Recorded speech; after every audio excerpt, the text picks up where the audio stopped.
270টি আসনে মনোনয়নপত্র সাবমিট করেছে। আমরা তাদেরকে নির্দেশনা দিয়ে দিয়েছি, তারা নির্বাচনের প্রতিদ্বন্দ্বিতা করবেন, একজনও তারা মনোনয়নপত্র প্রত্যাহার করবেন না। আমরা আজকে আপনাদের সামনে ঘোষণা দিতে বাধ্য হচ্ছি যে ইসলামী আন্দোলন বাংলাদেশ আসন্ন ত্রয়োদশ জাতীয় সংসদ নির্বাচনে যে 270টি আসনে মনোনয়নপত্র সাবমিট করেছে, এর মধ্যে আপিলে 2 জন বাতিল হয়েছে, বাকি 268 জন সংসদ সদস্য প্রার্থী এখনো পর্যন্ত মাঠে কাজ করছেন। আমরা তাদেরকে নির্দেশনা দিয়ে দিয়েছি, তারা নির্বাচনের প্রতিদ্বন্দ্বিতা করবেন, একজনও তারা মনোনয়নপত্র প্রত্যাহার করবেন না।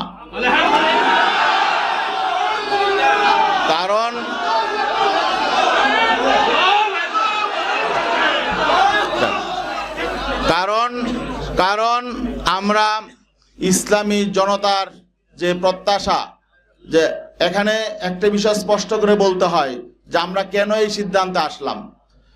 জানেন যে এখানে বাংলাদেশ জামাতে ইসলামী একটি বড় শক্তি ছিল, অস্বীকার করার সুযোগ নেই। তাদের শক্তি সামর্থ্য অনেক বেশি, ঠিক আছে, কিন্তু আমরা আদর্শিকভাবে নৈতিকভাবে আমরা কারো চেয়ে দুর্বল নই।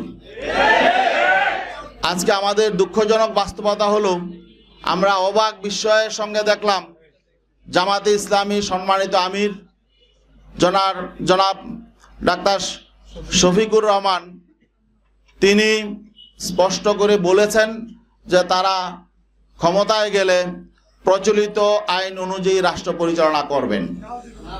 এবং তিনি যে খ্রিস্টান সম্প্রদায়ের প্রতিনিধির সঙ্গে কথা বলছিলেন, সেই খ্রিস্টান সম্প্রদায়ের একজন সম্মানিত নারী, তিনি স্পষ্ট করে বলেছেন যে আমরা আশ্বস্ত হয়েছি যে জামাতের আমির শরিয়া আইন প্রতিষ্ঠা করবেন না, এই ওয়াদা তিনি করেছেন, এই জন্য আমরা আশ্বস্ত হয়েছি।